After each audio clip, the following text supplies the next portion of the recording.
Once again, Bridger Calhoun was driving to Texas from Tennessee, heading to a tiny town called Sweetgrass Springs, to be exact. The first time he'd been there, he'd been driving a refurbished brush truck for the town's volunteer fire department, one bought by his former SEAL teammate Randall Mackey. Mackey had wanted to help out the place he considered his hometown, before he returned to his post-SEAL career as a Hollywood stuntman and his busy life in L.A. Funny how Sweetgrass wasn't that easy to leave behind. Instead, Mackey had wound up falling in love with Rissa Gallagher, the kid sister of his childhood friend Jackson. He'd gone on to promote Rissa's wizardry at training horses to the jaded wealthy of La La Land, and now they both worked in California sometimes, or did until recently, that is.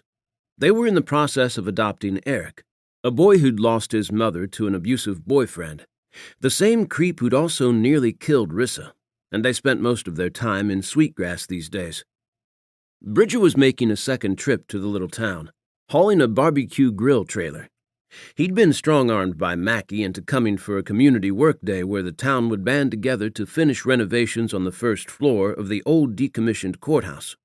The workday was also a cover, he'd learned, to allow friends and family to assemble for a surprise wedding.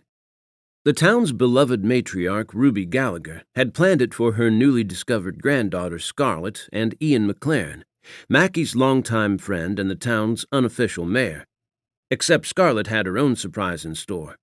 She'd been planning her Nana's wedding in secret, unaware of her grandmother's plans for her.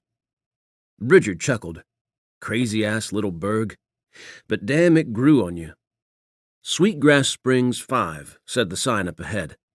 5 miles to Sweetgrass Springs, the only place he'd found where the voices went quiet. The shouts and screams couldn't bore their way into his skull. He'd needed this dose of old-fashioned goodness, of Mayberry and apple pie. Sweetgrass gave him hope after a lifetime of seeing the world's brutality. First at home with his father beating the hell out of his whole family, killing his mom, going after his younger sisters and brother. A horn blared and Bridger swerved back inside the lines. Damn it all. You okay, man?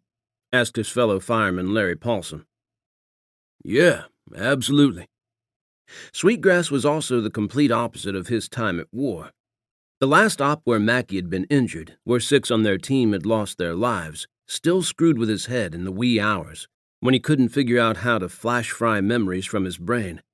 The orphanage in Afghanistan. Terrorists shouting their insane delight as they torched the place.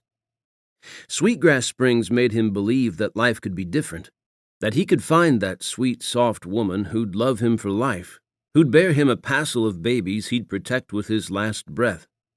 Babies he wouldn't lose as he'd lost his whole family. Parents dead, a brother and 2 sisters scattered to the winds, but damn sure better off now. Bridger often thought about searching for them, but what could he say when he found them? I tried to keep us together, but I was busy being a suspect. I love you, but I don't have any money, and I'm a bad bet for a family, and... hell. What? Asked Kyle Grayson, his other buddy. Nothing. Not much to this place, is there?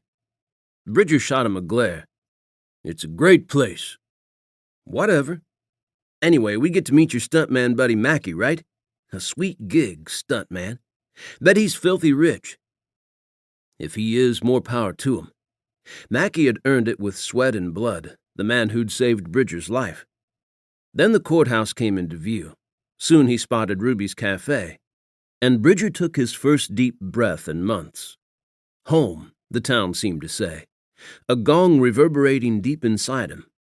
Nowhere was home, and he couldn't make a living in this place. But he could sure as hell soak it all up for a couple of days. As she strode down the jetway in her chic wool pantsuit, Pen had never wished more for her mother. Mary Gallagher would cradle her cheeks between those slender, work-worn hands, and such love would pour from her eyes. Her steps faltered as hot tears crowded. She fumbled for her purse and dragged out her sunglasses, ignoring the muttering of passengers eager to disembark. Keep moving. One step in front of the other. No one knows. You left D.C., and it will all go away now.